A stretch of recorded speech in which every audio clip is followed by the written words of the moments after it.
Ceci est un livre audio autogénéré par Google. Collection Vivre l'entreprise. Série Management et ressources humaines. Cette collection regroupe des ouvrages consacrés aux méthodes et à la réflexion sur l'organisation humaine des entreprises. Déjà paru. Bruno Brochenin, L'engagement collectif dans l'entreprise. La part magique de la performance 2019. Pierre Delby, Le travail inspiré. Courte méditation sous forme d'un abécédaire, 2017. Soumaya Dlimi et Fatima Zahra Alami, Performance des équipes, cas des PME marocaines 2018. Frédéric Plan, La transmission des savoirs d'expertise par un collectif professionnel. Pratique en clinique du travail 2018. Eva Matessans et André de CHATEAUVIEUX, Érotiser l'entreprise 2018. Éric Schmoll, Le management interculturel. Approche ethnologique 2016. Frédéric Plan, Entre stress et détresse, des outils pour comprendre et agir 2016. Lionel Guillain, Le management par le zen. Nouvelle perspective au service de l'entreprise 2016. Stéphane Marinier, Moi, manager. Essai sur la légitimité et l'autorité managériale. De la philosophie à la pratique, 2016. Christophe Andevert, Les 8 valeurs gagnantes des managers épanouis et performants 2015. Denis Christol, Humaniser la formation des dirigeants vers un leadership démocratique 2014. Citation. Les progrès de l'humanité se mesurent aux concessions que la folie des sages fait à la sagesse des fous. Jean Jaurès. Préface. La souffrance au travail est un vaste champ de recherche, de Jour, de Goljak, Irigoyen, de Skoraï et al., etc., tant les situations sont complexes: dépression, conduite d'échec, burn-out, harcèlement moral, management dysfonctionnel, etc. Cette souffrance peut parfois trouver ses racines dans la douance des employés. Paradoxalement, même si ces sujets présentent un haut potentiel intellectuel qui devrait en toute logique favoriser un développement optimal et un parcours de vie épanouissant, ils sont souvent très vulnérables du fait de leur hypersensibilité et peuvent souffrir de ce fonctionnement cérébral très particulier, mais aussi faire souffrir les autres par leur rigidité ou leurs exigences. Enfants, ils ont parfois du mal à s'adapter à l'environnement scolaire et aux autres élèves. Adultes, ils se sentent parfois incompris par leurs collègues et peuvent avoir du mal à adhérer au fonctionnement de l'entreprise. La souffrance est amplifiée s'ils ne peuvent pas identifier précisément en quoi, ni pourquoi, ils se sentent si différents. Certains tenteront de gommer cette différence au risque de développer un faux self, un moi d'apparence protégeant et prenant parfois l'ascendant sur le moi authentique, dont ils peineront à se défaire par la suite.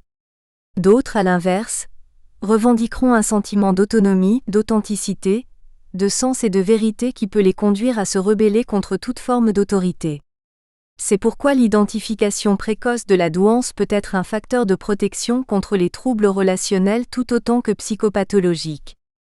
Pour mettre en place un accompagnement efficace, le psychologue ne suivra pas un mode d'emploi unique et devra tenir compte de cette diversité des cas. Même si ces sujets partagent des caractéristiques communes, une myélinisation accrue des neurones, une vitesse supérieure de transmission des informations dans le cortex cérébral, une plasticité cérébrale plus grande, une meilleure connexion des diverses zones cérébrales entre elles, etc. Ces déterminants neurologiques donnent naissance à des profils intellectuels très diversifiés. En 1982, Anne-Marie Rupert a proposé une classification en 5 profils des enfants doués, dits précoces, en distinguant leurs stratégies de régulation émotionnelle.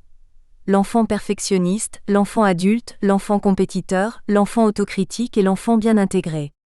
En 1988, George Betts et Maureen Neyyard ont identifié 6 profils distincts d'enfants et d'adolescents à haut potentiel. L'élève qui réussit bien, successful, l'élève provocateur ou le créatif anticonformiste, creative, l'élève effacé ou discret, underground, l'élève décrocheur, at risk, l'élève à double étiquette qui présente également des troubles affectifs ou des troubles de l'apprentissage, multi-exceptional, et l'élève autonome, autonomous learner. Ces différences de fonctionnement cognitif et affectif influencent le comportement, les relations avec l'entourage familial et le vécu dans l'environnement professionnel des personnes douées.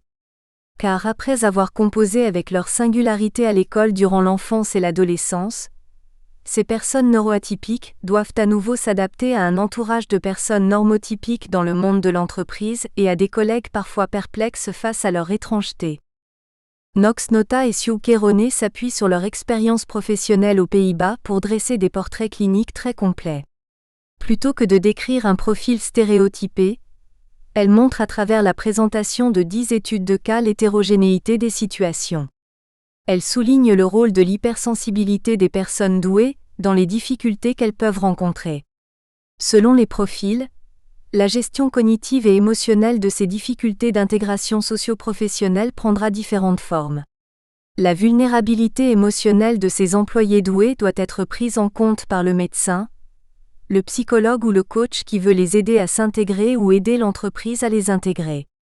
Knox Nota et Sjoeke Ronné ainsi que Yann-Gaël Jaffré, Laurence Dulon et Steven Verbeek, professionnels du monde du travail français qui ont permis la rédaction de cet ouvrage, ne tombent pas dans le piège qui consisterait à présenter l'employé doué comme une victime.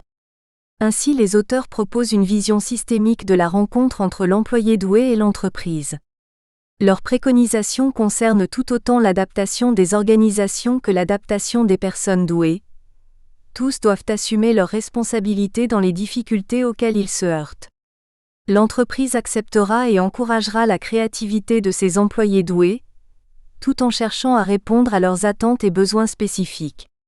L'employé, pour sa part, apprendra à mieux se connaître et accepter sa douance, à mieux réguler ses émotions et à mieux prendre en compte les autres et les impératifs de l'organisation. Dans ma pratique professionnelle de thérapeute familial et de thérapeute de couple, j'ai pu constater combien il est difficile pour l'entourage de composer avec le caractère excessif des personnes douées. L'apprentissage d'une régulation émotionnelle plus adaptée peut ainsi éviter l'apparition de troubles relationnels et de troubles psychopathologiques. Kazimierz Dabrowski, 1902-1980, psychiatre polonais, apporte un éclairage intéressant sur cette vulnérabilité émotionnelle. Il distingue 5 formes indépendantes d'hyperstimulabilité, overexcitability, qui correspondent à des réactions extrêmes et constantes en réponse à des stimuli internes et externes. Hyperstimulabilité psychomotrice, sensorielle, imaginative, intellectuelle et émotionnelle. L'augmentation de l'intensité, de la durée et de la fréquence des réponses neuronales sont considérés comme autant de prédicteurs d'un potentiel développemental supérieur à la moyenne. Or, il apparaît que les personnes douées dites à haut potentiel auraient des scores plus élevés que la moyenne pour la mesure de l'hyperstimulabilité intellectuelle, émotionnelle et imaginative. La douance ne s'exprimerait donc pas seulement à travers les capacités intellectuelles du sujet, mais aussi dans des dimensions émotionnelles et imaginatives, d'où la recommandation des auteurs de stimuler le potentiel de créativité des employés doués. Ainsi, la théorie du potentiel de développement de Dabrowski permet de mieux comprendre le fonctionnement psychique des individus doués et l'aide que nous pouvons leur apporter en prenant en compte cette hyperstimulabilité. Le principal enjeu est de ne pas confondre ces hyperstimulabilités avec des pathologies mentales, des erreurs de diagnostic qui malheureusement ne font qu'aggraver les situations sans apporter les réponses attendues. En effet, les conflits internes que traversent sans doute plus souvent que d'autres, les personnes douées en lien avec leur hypersensibilité émotionnelle et le sentiment de décalage entre ce qui est et ce qui devrait être, ne doivent pas forcément être appréhendés comme des troubles pathologiques à endiguer. Ils doivent au contraire être conçus comme l'activation des dynamismes du potentiel de développement pour une construction idéale de la personnalité.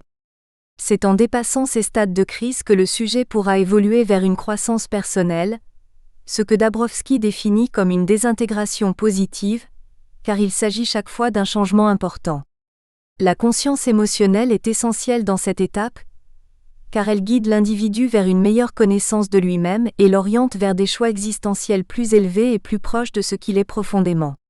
En revanche, si les crises ne peuvent être dépassées, la désintégration devient négative et le sujet doué peut s'enliser dans la pathologie. Dabrowski s'est intéressé aux personnes douées dans un contexte existentiel très large. Les auteurs de ce livre se concentrent sur le vécu des personnes douées dans leur contexte professionnel, qui devrait être le lieu où elles pourraient s'épanouir et exploiter leur potentiel, mais s'avère parfois être un espace où prévalent l'incompréhension et les malentendus. Tous mettent l'accent sur l'hypersensibilité, l'identification et l'acceptation des émotions.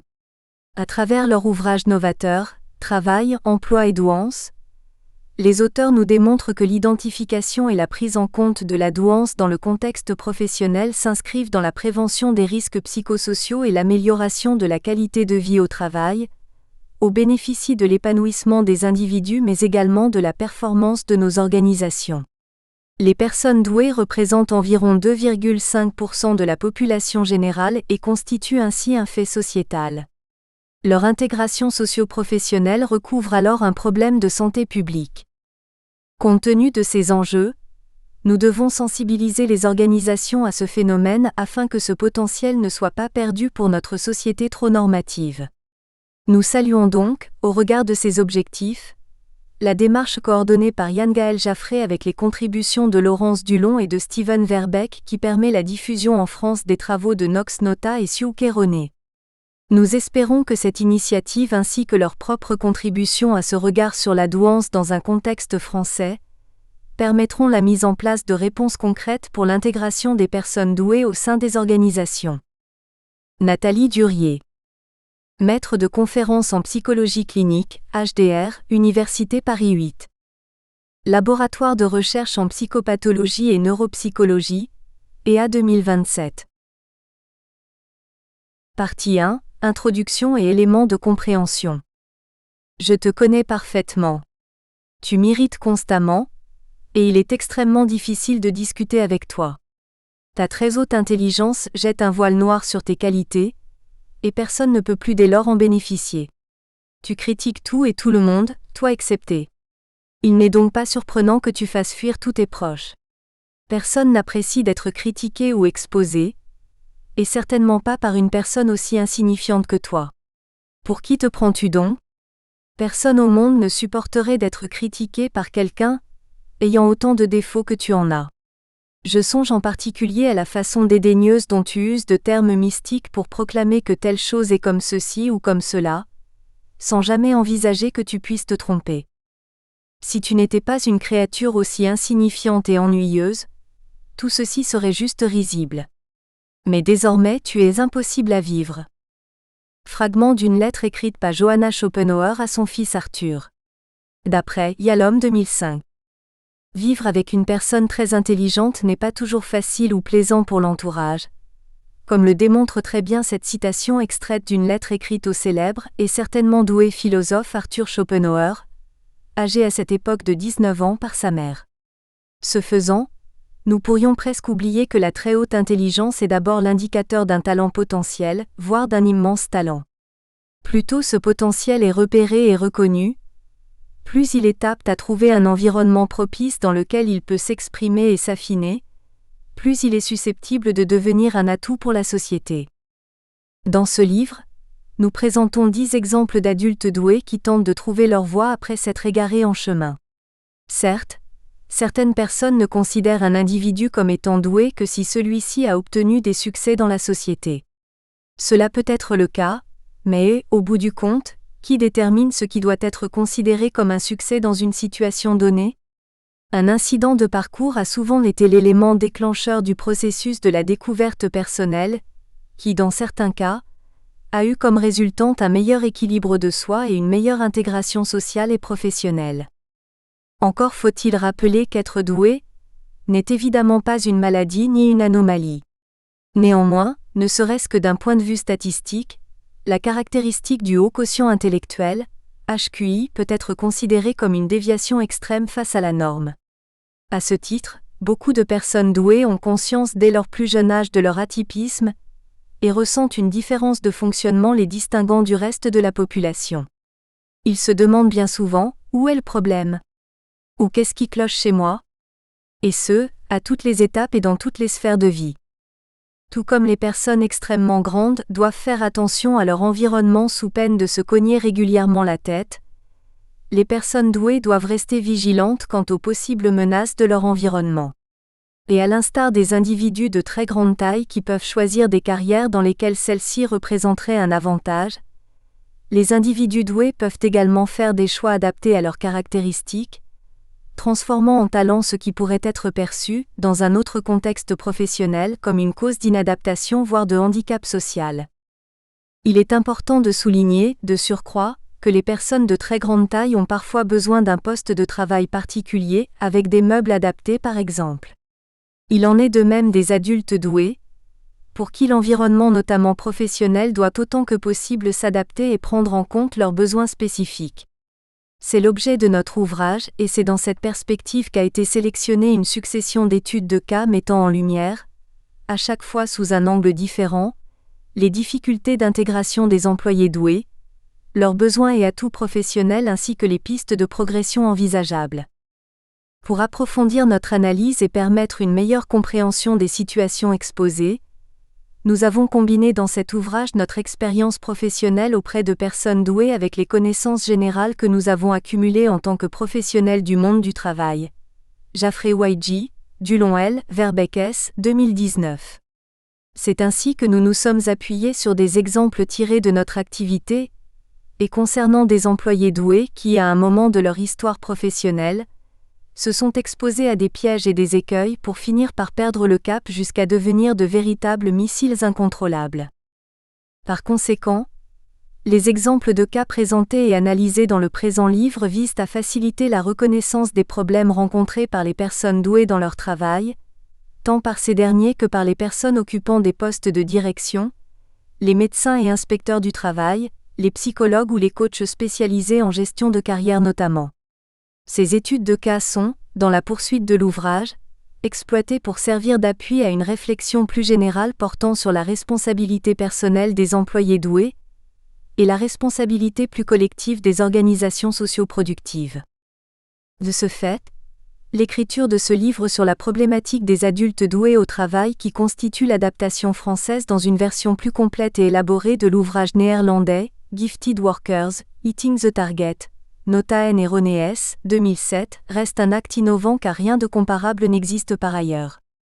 Certes, plusieurs livres, rédigés par des psychologues notamment, ont traité de l'articulation entre douance et travail pour formuler des conseils et esquisser des pistes afin que les personnes douées se prennent en charge.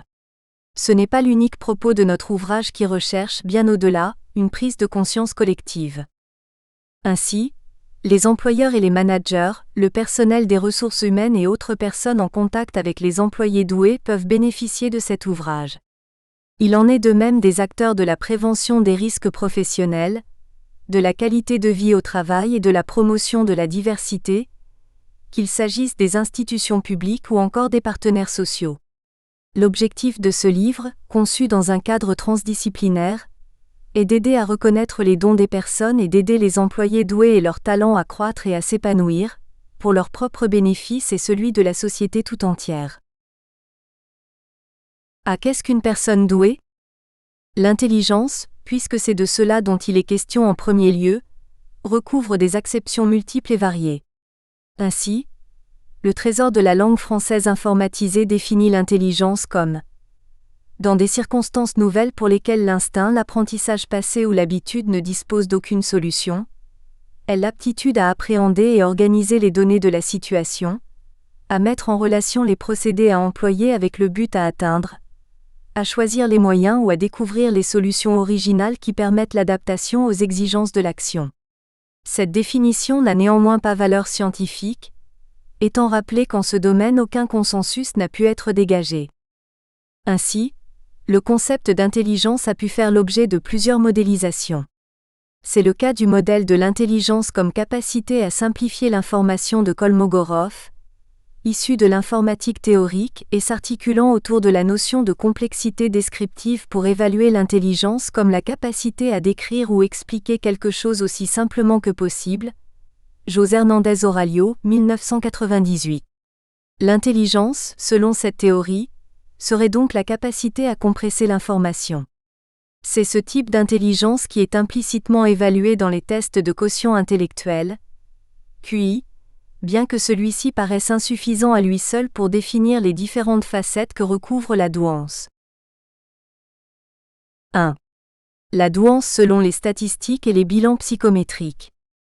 Le terme douance a été créé en 1980 par le professeur québécois François Gagné, professeur de psychologie de l'Université du Québec à Montréal, et celui-ci l'oppose à la notion de talent. Ces deux termes servent à différencier deux concepts clés dans le domaine du développement, l'aptitude ou le potentiel, la douance, d'une part, les réalisations produites dans tous les champs d'occupation des personnes, le talent d'autre part. Le terme douance tend à remplacer le terme franco-français, surdouement, pour qualifier l'atypisme neurophysiologique des personnes ayant la capacité à développer leurs aptitudes et leurs talents à un niveau très élevé. C'est parce que le terme surdoué est très connoté en France qu'il peut paraître parfois préférable de parler de douance, de don, et de personnes douées, comme dans le présent livre par analogie au terme anglais, gift, plus neutre. Il s'agit en effet de déconstruire ou en tout cas d'échapper aux représentations et préjugés prévalents en l'espèce, d'autres auteurs parlant en France de haut quotient, ou de haut potentiel intellectuel, HQI-HPI. Il apparaît que le QI est le meilleur indicateur général de l'intelligence tout autant qu'il est gage de neutralité et d'objectivité dans son appréciation, et ce, bien qu'il fasse régulièrement l'objet de quelques contestations dans le débat public.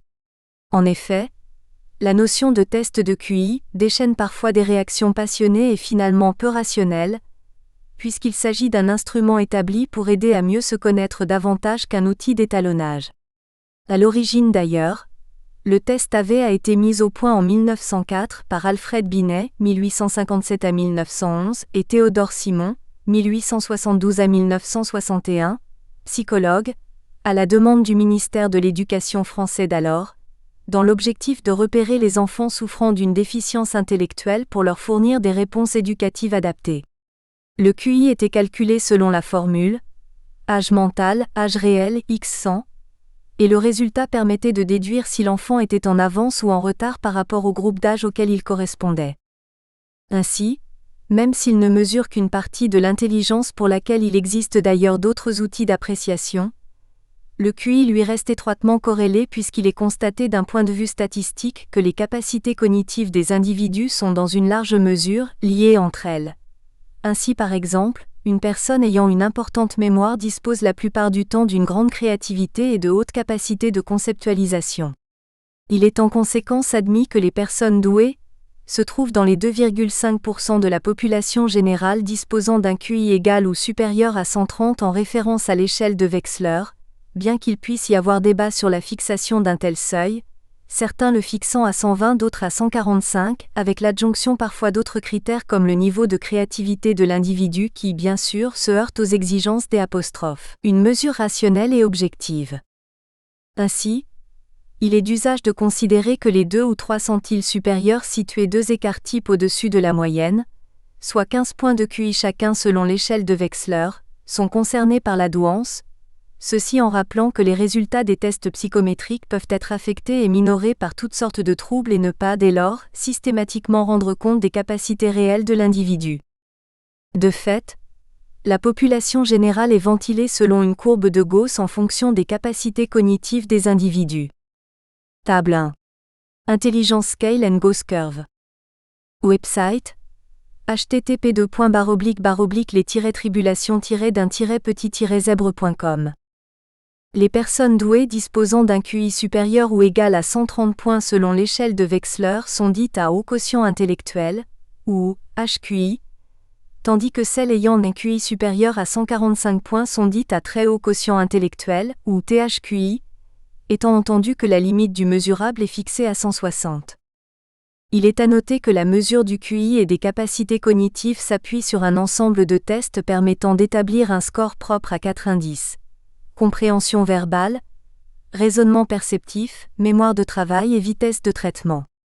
C'est l'intégration de ces résultats qui permet de déterminer le quotient intellectuel total, QIT d'une personne. Ainsi, compte tenu des connaissances actuelles, le résultat d'un test standardisé administré fournit une indication aussi fiable que possible du potentiel d'un individu à développer des talents en fonction bien sûr, de facteurs intrinsèques, santé, personnalité, volonté, motivation, etc., et extrinsèques, milieu, proche, ressources, chance, etc. Il convient à cet égard de noter que les développements technologiques dans le domaine de l'imagerie cérébrale et de la génétique ont mis en évidence l'articulation déterminante des facteurs génétiques avec les influences environnementales, Dickens W.T. et Flynn J.R., 2001, et l'effet multiplicateur d'une telle dynamique en termes de développement. La détection de la douance nécessite donc le savoir-faire des spécialistes qui sont, au fait, les seules habilités à pouvoir discriminer, dans un ensemble d'éléments présents, entre les indices révélateurs de la douance et les caractéristiques susceptibles de perturber une détection judicieuse.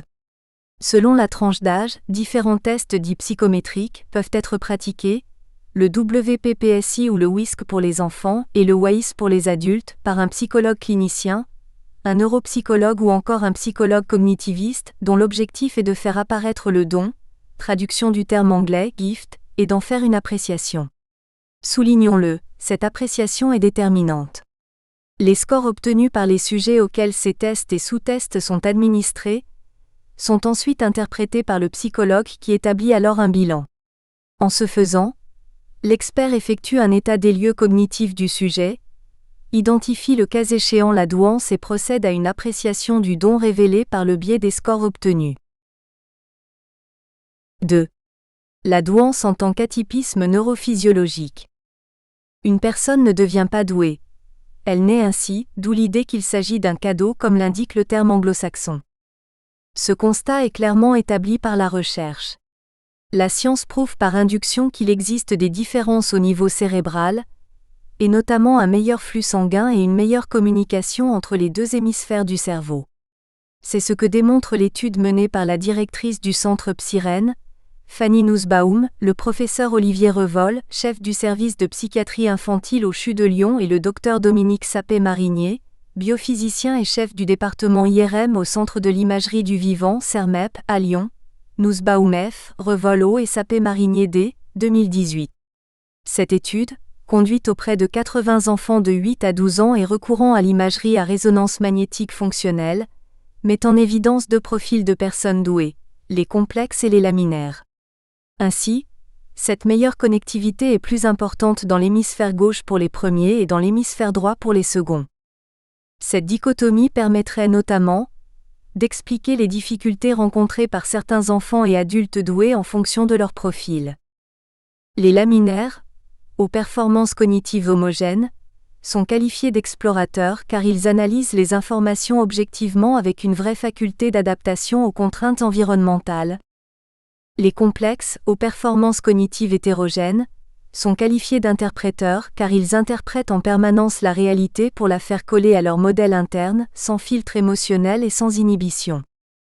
Ainsi, l'étude du CERMEP a permis d'observer un lien significatif entre les enfants souffrant de troubles du comportement et certains enfants doués, notamment ceux au profil complexe qui présentent fréquemment une vulnérabilité attentionnelle, des troubles psychomoteurs et ou émotionnels, ainsi qu'une attitude relationnelle en décalage important avec certaines de leurs aptitudes cognitives. Ces derniers, de par leur atypisme neurophysiologique, font par ailleurs l'objet d'une hypersensibilité essentiellement liée à un manque de contrôle de leur attention et de leur impulsivité. Les individus doués au profil laminaire, de leur côté, ne sont pas en reste puisqu'ils s'avèrent, toujours selon cette étude, davantage exposés à la somatisation, à l'hypocondrie voire au burn-out en cas de sursollicitation par leur environnement. Ils peuvent aussi être plus sujets aux addictions comme l'alcool ou la drogue, pour suppléer le manque de sensations émotionnelles. Considérant ces spécificités, il est d'usage de considérer les individus doués comme faisant partie des personnes dites neuroatypiques, terme créé par la communauté autistique aux États-Unis dans les années 1990 par opposition à celui de neurotypique, Chamack B 2010. Bien que destiné au départ à qualifier les personnes non atteintes par l'autisme, ce second terme a progressivement permis de désigner toute personne sans différence neurologique. Adopté depuis par la communauté scientifique, le concept de neurodiversité vise à ce que tout atypisme neurologique ne soit plus considéré comme une maladie mentale ou une affectation des capacités cognitives, comme le laisserait supposer une approche quantitative de l'intelligence humaine, voire la partie informations diverses. Ainsi, Il apparaît que si 75% des personnes faisant l'objet d'un trouble du spectre autistique, TSA, obtiendraient un quotient intellectuel inférieur à 70, celles-ci sont susceptibles, quand leur environnement le permet, de démontrer des capacités bien souvent occultées par les représentations courantes sur l'autisme, Motronel et Dawson Monsieur, 2011. Partant de ce mouvement revendicatif, puissant dans les pays anglo-saxons mais à la résonance pour le moment limitée en France, force est de constater qu'un sentiment d'identification s'est constitué autour du concept de neurodiversité, chez les personnes douées qui, conscientes de leurs limites tout autant que de leur vulnérabilité, ne se reconnaissent pas dans une intelligence considérée comme simplement supérieure ou même plus importante. Elles voient ainsi, dans ce concept, la reconnaissance d'une autre forme de cognition humaine et d'une intelligence appréciée de façon plus qualitative, neuroatypisme rarement pris en compte par leur environnement qui bien souvent vient entraver leur développement personnel et l'épanouissement de leur plein potentiel. L'enjeu consiste donc, pour les personnes douées, à reconnaître leur situation particulière qui, à toute chose égale par ailleurs, n'a rien de pathologique bien qu'elle puisse conduire parfois à une certaine souffrance. Ceci en prenant en compte leurs besoins spécifiques comme les difficultés auxquelles elles sont susceptibles d'être confrontées. 3. La douance d'un point de vue développemental.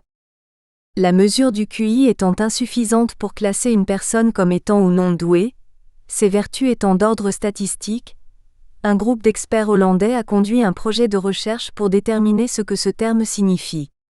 Cette recherche, fondée sur la méthode Delphi conçue en 1950 par Olaf Helmer, Okolicé, Pavlovski S., 2004, a conduit à un modèle théorique qui aboutit à une définition fondée sur des caractéristiques communes partagées faisant consensus auprès des professionnels de la douance.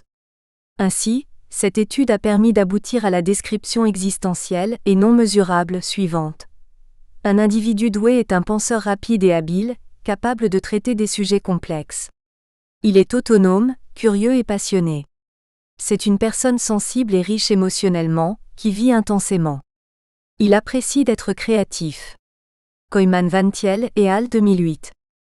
Cette définition, qui peut faciliter le repérage de la douance ou venir à l'appui de son identification au terme d'un bilan psychométrique, se schématise ainsi. Table 2. Delphi Model of Giftedness Copyright. Koyman Van Thiel et al. 2008. Les personnes douées possèdent un don, une capacité à développer leurs aptitudes et leurs talents à un niveau élevé. Elles font donc face à un défi important dans leur vie personnelle et professionnelle, à savoir comment utiliser au mieux ce don et développer leurs talents. Or, il apparaît que certaines d'entre elles finissent par s'empêtrer dans des pièges psychologiques et se déchirer sur des écueils comportementaux qui éclipsent leurs dons. À cet égard, Mary-Hélène Jacobsen définit 3 groupes de caractéristiques comportementales dans lesquels les personnes douées se distinguent des personnes ayant un QI moyen. Jacobsen, 1999. 1 degré observation. 2 degrés pensée-association. 3 degrés action-réaction. Ces caractéristiques, que Mary-Hélène Jacobsen appelle plus fondamentalement l'intensité, la complexité et le dynamisme, jouent un rôle prépondérant dans la construction identitaire de la personne douée. Celle-ci grandit souvent, comme le précise Jacobsen, avec le sentiment bien ancré d'être considérée comme extrême par rapport à ce qui est acceptable pour chacun de ses traits de personnalité. En conséquence et selon le parcours de vie, les stratégies sociales et les compétences que l'individu a eu ou non l'opportunité de développer, ces 3 caractéristiques comportementales doivent évoluer vers un des profils psychologiques suivants. 1 degré équilibré. 2 degrés exagéré, forme agressive. 3 degrés en sous-régime, forme passive et victimaire. Il va sans dire que la connaissance par la personne de sa douance et la prise de conscience de sa singularité constituent des facteurs déterminants en termes de construction identitaire et de développement d'un comportement dit équilibré. Or, une majorité de personnes douées ne sont pas détectées dans leur jeunesse alors même que l'expérience de la douance à l'âge adulte est plus complexe quand l'individu n'est pas en mesure de comprendre et d'accepter sa singularité. Gnotis Othon, énonçait en son temps Platon, assignant à l'homme le devoir de prendre conscience de sa propre mesure et d'assurer ce faisant la santé de son esprit. Ainsi, Une personne douée présente communément les caractéristiques suivantes présentes soit naturellement, soit qui s'affirment progressivement grâce aux interactions avec l'environnement et selon sa connaissance intrapersonnelle. Une grande rapidité de compréhension.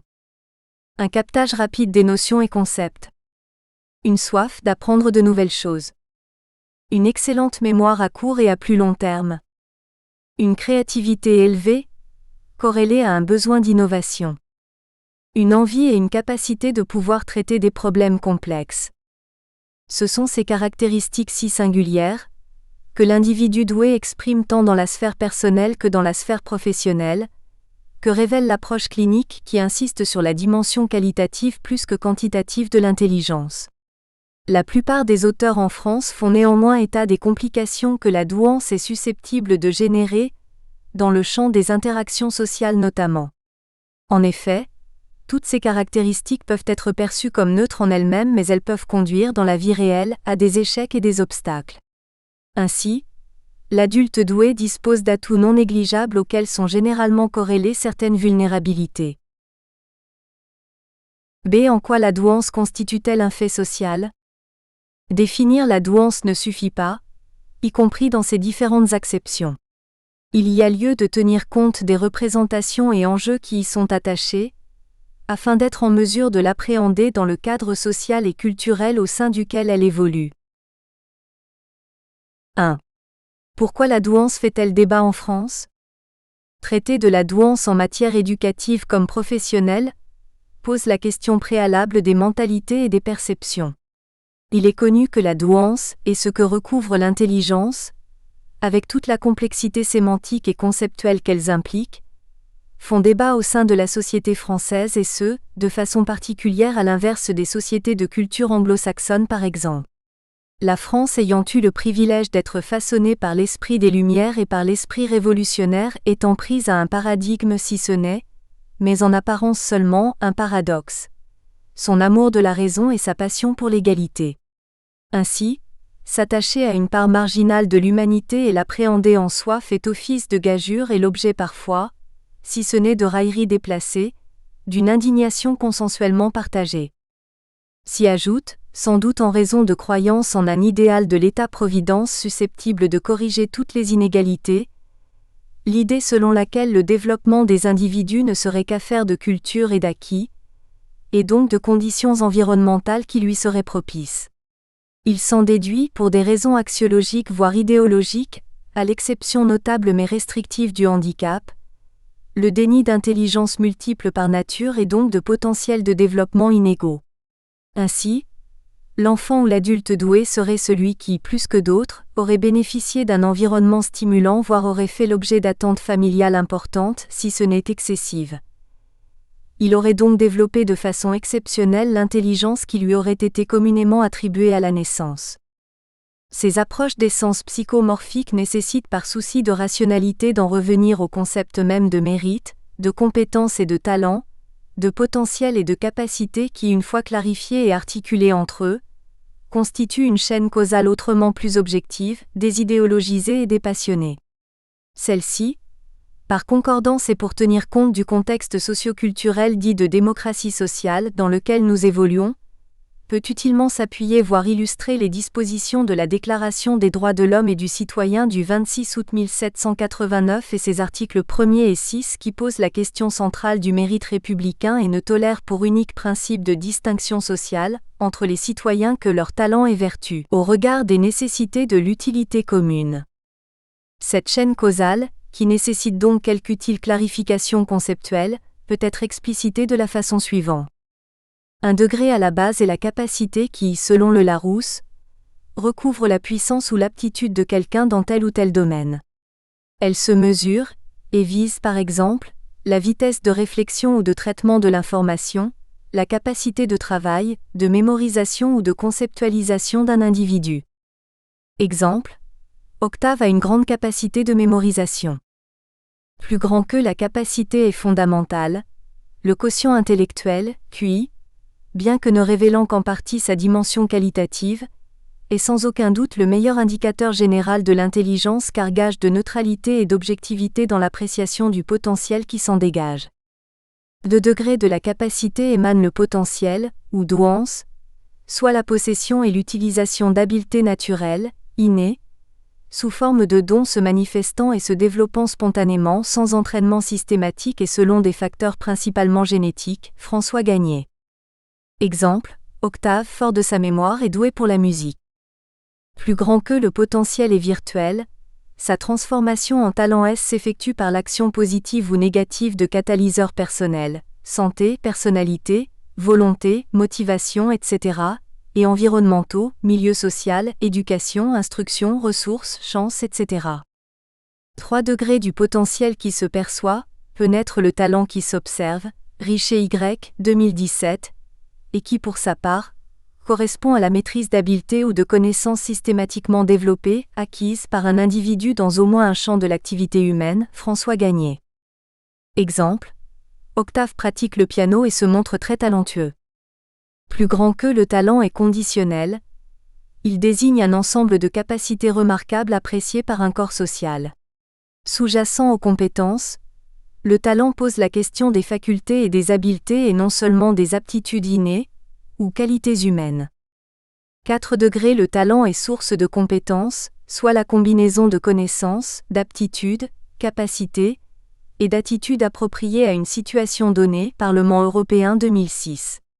Elle s'appuie sur de l'inné et de l'acquis, mais également sur de la performance qui s'évalue par un examen, un test, etc. Exemple, Octave est un fin connaisseur de la musique jazz. Plus grand que la compétence est contextuelle, elle s'exerce dans des situations diversifiées impliquant un processus d'adaptation, et non de reproduction de mécanismes, et de transfert d'une situation à l'autre, et elle est donc opérationnelle dans un cadre précis. 5 degrés de la compétence peut être reconnu le mérite qui pour sa part, s'apprécie. Ainsi et selon le Larousse, le mérite pointe un ensemble de qualités intellectuelles et morales rendant quelqu'un, ou sa conduite, digne d'estime, de récompense eu égard aux difficultés surmontées. Exemple, Octave a reçu un prix du Conservatoire de musique. Plus grand que le mérite et reconnaissance sociale, il est attribué sur le fondement des concepts susvisés matérialisés par des réalisations, un parcours et des responsabilités attestant plus particulièrement de la compétence qu'un individu a été mis à même de démontrer. La chance constitutive comme circonstancielle agissant comme un adjuvant ou un opposant ainsi que l'illustre une maxime de La Rochefoucauld, la nature fait le mérite, la fortune le met en œuvre. Il en découle que le mérite républicain est indissociable d'une perspective égalitaire. Michaud Y, 2011. Et il appartient, partant de ce postulat, de distinguer les deux acceptions de la notion d'égalité, celle de l'égalité stricte et fondamentale, et celle de l'égalité relative tenant compte des différences intrinsèques aux personnes. C'est cette seconde signification, proche du concept d'équité, qui est le fondement du mérite républicain. Ainsi, l'égalité des droits ne saurait être confondue avec l'égalité de nature et de conditions, et par déduction, avec l'égalité des besoins au risque de porter préjudice à l'objectif d'égalité réelle. Il y a lieu d'en conclure que les personnes douées, qui disposent donc de hautes capacités, bénéficient en toute logique d'un haut potentiel. Cela ne signifie pas qu'elles sont par nature plus talentueuses que d'autres ni qu'elles sont plus compétentes et qu'elles seraient donc plus méritantes. Elles sont néanmoins plus susceptibles de l'être en fonction de la chance et de l'opportunité qui leur sont ou non données de se réaliser. Ainsi, la douance n'est pas une distinction sociale en soi ni même l'attribution d'une quelconque supériorité. Elle est simplement la reconnaissance d'un potentiel de développement en l'occurrence important, et donc de besoins de réalisation et d'accomplissement qui le sont tout autant, une réalité à la source de nombre d'enjeux. 2. Pourquoi la douance est-elle un enjeu pour la France ? Le monde compte pour l'heure plus de 7,5 milliards d'habitants et la France plus de 67 millions, soit respectivement près de 190 millions et 2 millions de personnes douées. À la lecture de ces éléments, force est de constater l'ambivalence du phénomène puisque la douance, qui certes d'applique à une part certes minoritaire de l'humanité, concerne cependant un nombre considérable d'individus. Autant d'enfants que d'adultes de tous âges qui doivent, bien souvent dans un sentiment de réelle solitude, trouver leur place dans la société. L'enjeu est d'importance car comme le précise une étude danoise, seuls 30 à 50% des personnes douées connaîtraient une vie heureuse et réussie. Koyman, Monsieur, Korten, F. Nota, N. Verhoef, A. 2009. Pour le reste, 20 à 35% des personnes douées seraient en situation de sous-performance car n'utilisant pas pleinement leur potentiel, tandis que 20 à 30% rencontreraient des difficultés majeures d'intégration sociale en étant au chômage ou en grande précarité professionnelle, sans-abri, solitaires ou malades, toxicomanes voire même criminels. Est-il encore utile de citer la célèbre pyramide des besoins, Maslow, 1943, qui bien sûr trouve à s'appliquer aux individus doués, la taxinomie sur laquelle elle s'appuie étant par essence universelle. Cette pyramide s'appuie sur 5 groupes de besoins dits fondamentaux: les besoins physiologiques, le besoin de sécurité, le besoin d'appartenance, le besoin d'estime et le besoin d'accomplissement de soi. Des besoins qui, s'ils font l'objet d'une certaine progressivité entre eux tant en termes d'émergence, ascendante et graduelle, que de passage, selon le degré de satisfaction, sont néanmoins tout à la fois présents chez n'importe quel individu. Ces besoins ne sont bien sûr pas l'apanage des personnes douées, mais il y a sans doute lieu d'estimer qu'ils sont plus prononcés ou moins satisfaits que pour d'autres, au regard de l'expression de leur atypisme dans une société qui, par principe, ne répond pas nécessairement à leurs besoins spécifiques et selon ce que certaines théories du développement laissent supposer. Dabrowski, 1967. Table 3. Hierarchy of Needs. Maslow, 1943. Au-delà des conditions d'épanouissement, il apparaît clairement que la douance constitue un réel enjeu en termes d'emploi, de conditions de travail mais aussi de créativité et potentiel d'innovation, de gains de productivité, d'efficacité économique et professionnelle.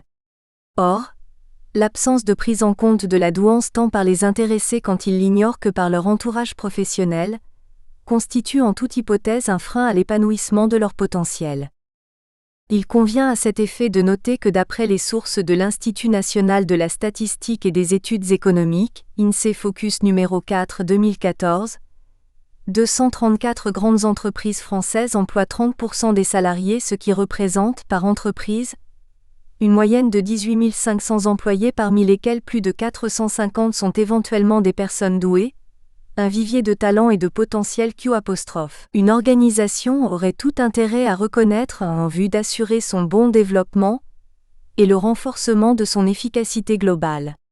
Selon les calculs de probabilité, un médecin du travail qui suit 3000 salariés croiserait potentiellement près de 75 individus doués, et un inspecteur du travail près de 250 sur les 10 000 salariés que compte en moyenne sa section, paramètre utile à prendre en considération quand on sait que ces personnes font régulièrement face à des difficultés d'intégration et qu'ils disposent par ailleurs un sens prononcé de l'engagement, pouvant se traduire notamment par des fonctions de direction ou de représentation du personnel. À la lumière des éléments susmentionnés, il s'avère indispensable que cette problématique, méconnue jusqu'ici de la part des acteurs publics et privés, s'impose comme un sujet de premier ordre. Quoiqu'encore timide, certaines initiatives émergent et se traduisent en termes d'articles récemment parus dans des revues spécialisées, Liaison sociale 2016, ou encore de réseaux d'adultes doués constitués au sein de structures professionnelles ou associatives. Citons à ce titre la création en mars 2016 par le département diversité d'Airbus, d'un réseau interne de personnes douées, My Gifted Network, de même que le lancement en 2018 d'une communauté professionnelle ouverte sur le thème du haut potentiel intellectuel dans la fonction publique, Acteur public 2018. Ces deux initiatives témoignent d'une volonté partagée de sensibilisation et de meilleure intégration de la douance dans le monde du travail, dans un esprit inclusif et non élitiste. S'y ajoute l'organisation en 2016 au sein de l'association Mensa France d'une délégation Mensa Pro et d'un groupe d'intérêt spécifique, Mensa Vie Professionnelle, programmant pour ses adhérents des actions d'échange et d'information pour envisager de façon positive leur douance dans le monde du travail. Tout ceci, sans compter le nombre croissant de coachs et de consultants qui offrent leurs services aux individus et aux entreprises, avec leurs propres limites et les précautions qui s'attachent bien entendu à leur recours. Toutes ces initiatives sont issues d'un constat qui semble faire consensus. Une majorité des personnes douées seraient exposées à des problèmes dans leur vie professionnelle en raison de leur côté atypique, ce que confirme l'approche clinique mais également la recherche scientifique. Il convient dès lors d'en analyser les causes et conséquences observables, et d'appréhender les spécificités de la douance au travail, tant en termes de vulnérabilité que de psychodynamique. C'est quel impact la douance a-t-elle dans la vie professionnelle? Plusieurs ouvrages récents sont parus évoquant le rapport entre la personne douée, l'emploi et le travail. Ceux-ci s'appuient sur des démarches de nature clinique, fruit de l'expérience acquise par des professionnels de la psychologie cognitive ou par des personnes souvent investies de responsabilités associatives. De toute cette littérature transparaissent des difficultés particulières de maintien dans l'emploi, si ce n'est d'accès, des adultes doués. 1. Quel rapport l'adulte doué entretient-il avec le travail? Compte tenu des limites inhérentes à de telles approches et de l'émergence toute récente en France d'un intérêt particulier pour les adultes doués, il est nécessaire de sortir des frontières nationales afin d'avoir accès à des travaux de recherche privilégiant une approche scientifique du sujet. À ce titre, il est possible de s'appuyer sur les travaux réalisés par l'Institut néerlandais pour les adultes doués, IHBV, dont l'étude « Très intelligent et toujours sans travail ?» mettant en évidence la précarité professionnelle que les personnes douées subiraient de façon spécifique, Emmans B., Vischer et Nota N. 2017. Ceux-ci font notamment suite à 2 études, parues le 4 janvier 2013 et le 10 septembre 2014 sur les relations qu'entretiennent les personnes douées avec le travail, auxquelles avaient respectivement participé 1262 et 866 individus. Ces travaux n'ont certes pas été menés auprès des 300 000 personnes douées, que compteraient les Pays-Bas selon une appréciation statistique, encore faudrait-il qu'elles aient été toutes identifiées ou qu'elles soient même simplement détectables, mais auprès d'un échantillon de 174 adultes doués sans travail qui se sont portés volontaires pour cette recherche et ont répondu à un questionnaire portant sur des données personnelles. Les facteurs qui ont joué un rôle dans leur situation de demandeur d'emploi. Les facteurs qui entretiennent la situation de privation d'emploi. Leur souhait quant au fait de retrouver un emploi. Sur la base de ces études et après analyse des résultats, l'IHBV affirme qu'une partie des personnes douées se contenterait de postes de qualification inférieurs à leur capacité, principalement par confort et sans doute par besoin de compensation ou volonté d'explorer d'autres pistes d'épanouissement personnel que celles du monde du travail. En ce qui concerne les adultes doués privés d'emploi, dont 76% se déclarent pas ou peu satisfaits de leur situation, l'étude menée en 2017 fait état de difficultés d'adaptation et d'intégration en raison principalement de traits de personnalité souvent plus accentués chez eux. Problèmes de communication. Manque de concentration. Perfectionnisme. Procrastination.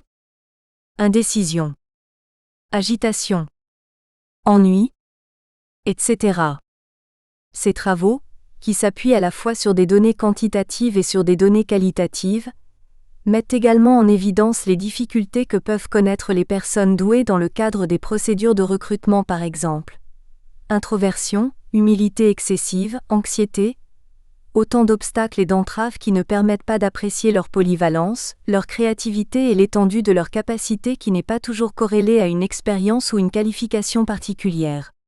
Les personnes douées se heurtent ainsi aux représentations courantes sur les compétences et aptitudes attendues.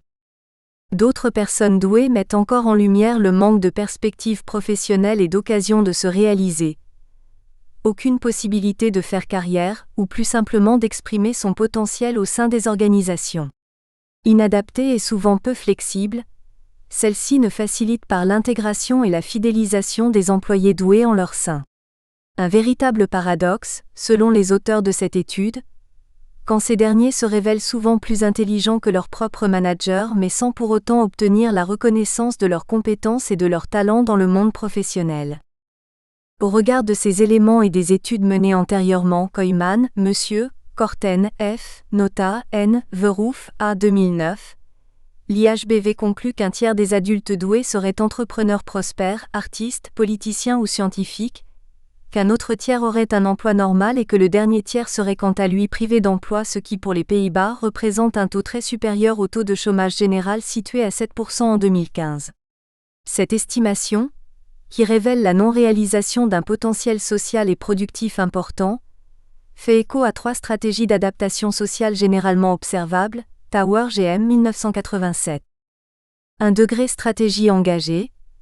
La plus réussie, mais réservée à ceux qui ont bénéficié dès le départ d'un environnement adapté à leurs spécificités. 2 degrés stratégie marginale, de double vie. L'individu a une vie professionnelle et sociale qui ne correspond pas à ses capacités et se rattrape dans sa vie privée. 3 degrés stratégie de fuite, concerne les décrocheurs, drop-outs, qui ont abandonné tout espoir de réussite intellectuelle. Il convient cependant et par précaution bien compréhensible, de relativiser l'estimation faite par l'IHBV qui découle d'une approche par induction. En effet, les études conduites au niveau de la population n'ont pour l'heure pas permis de confirmer une telle hypothèse et tendent au contraire à démontrer que l'intelligence serait susceptible d'aller généralement de pair avec certains indices objectifs de réussite comme le statut professionnel, le salaire ou encore la performance professionnelle, Strengths T 2007.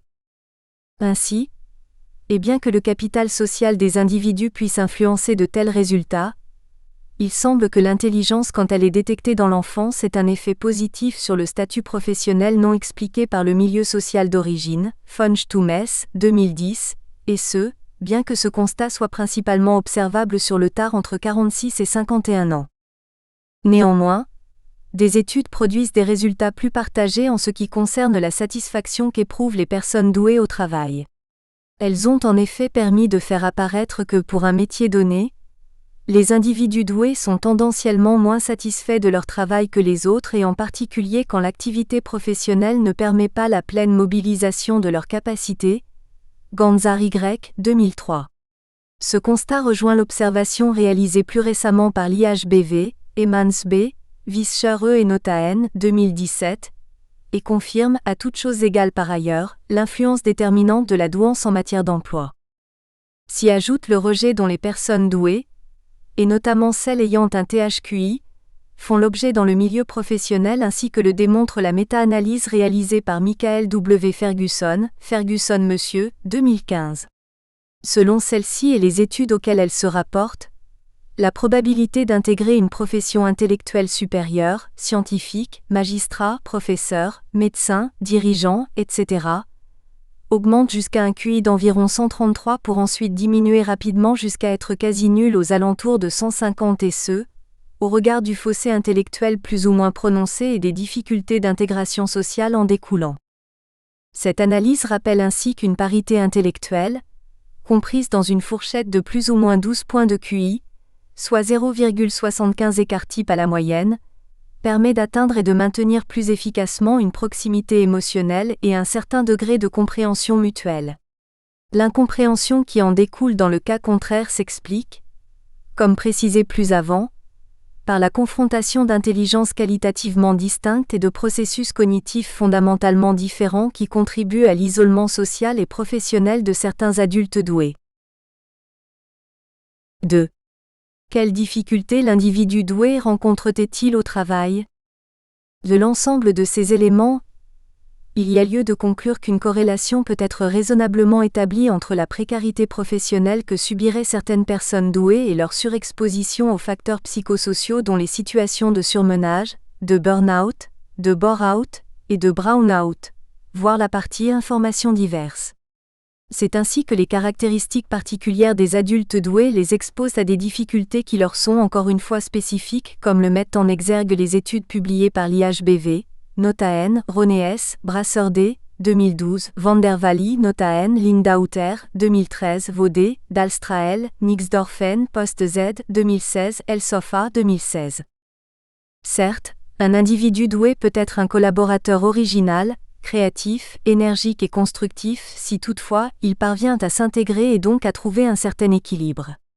Cependant, s'il tombe sur un écueil, ceci peut le conduire à un comportement inadapté, les signes révélateurs pouvant être la sous-performance, la dépression, l'hypersensibilité et les problèmes de communication au travail comme dans les relations sociales en général.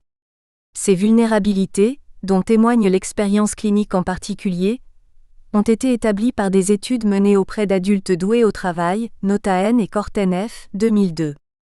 Elles recouvrent notamment les aspects suivants, régulièrement observés.